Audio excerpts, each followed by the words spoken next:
Ramayanam trailer தான் பார்க்க போகிறோம். ட்ரெய்லரு 4 நிமிஷத்துக்கிட்ட ட்ரெய்லரை விட்டுருக்காங்க. நம்ம யாஷோடைய என்ட்ரி வந்து ப்பா! பயங்கரமாக பண்ணியிருப்பாருன்னு தான் நினைக்கிறேன். அப்படி இருந்ததுங்க. அவரு ராவணனா மிரட்டி விட்டாருன்னு தான் சொல்லணும். ஏன்னா ட்ரெய்லரில் அவருடைய இன்ட்ரொடக்ஷனே அவ்வளோ பயங்கரமாக சரியான ஒரு ஆக்ஷனாகவும் பயங்கரமாக உள்ள வந்து இந்த சீன்லாம் மிரள வச்சுச்சுங்க. பார்க்கும்போது ஷார்ட்டெல்லாம் பயங்கரமாக இருந்தது.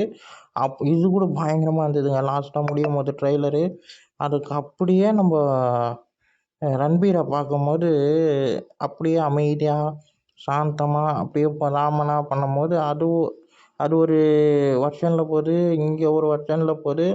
இந்த ரெண்டுத்தையும் மிக்ஸ் பண்ணி பார்க்கும்போது பயங்கரமான ஒரு படமாக இருக்கும்னு நினைக்கிறேன். என்னதான் நம்ம புக்கில் நம்ம படிச்சிருந்தாலும் இந்த விஷுவலைசேஷன்லாம் எப்படி இருக்குன்னு நமக்குள்ளே ஒரு கற்பனை ஒன்று ஏற்படும். அந்த கற்பனையை அவ்வளோ அழகாக விஷுவலைசேஷனாக ரொம்ப அழகாக காட்டியிருக்காங்கன்னு தான் சொல்லணும். ட்ரெய்லர் வந்து எனக்கு ரொம்ப பிடிச்சிருந்தது. பயங்கரமாக இருந்தது. பின்னாடி ஓடக்கூடிய பிஜிஎம் எல்லாமே ரொம்ப நல்லா இருந்தது. ஆக்ஷன் எல்லாமே ரொம்ப அழகாக காட்டியிருக்காங்க. ஒவ்வொரு விஷுவலைசேஷன் சீனுமே என்னை மிரள வச்சுன்னு தான் சொல்லணும். டீசரும் எனக்கு ரொம்ப பிடிச்சிருந்தது. ட்ரெய்லரு பயங்கரமாக பண்ணியிருக்காங்கன்னு தான் சொல்லணும். சரியான ஒரு படமாக இது கண்டிப்பாக இருக்கும்னு நினைக்கிறேன். சாய் பல்லவி மேன் அவங்க என்ட்ரி, அப்புறம் ஆஷ் தாங்க கண்ணுக்குள்ளே இருக்குது. பயங்கரமாக இருக்கார். நம்ம ரன்பீரும் பார்க்க பயங்கரமாக இருக்கார். நல்ல ஒரு படமாக இருக்கும்னு நல்லா தெரியுது.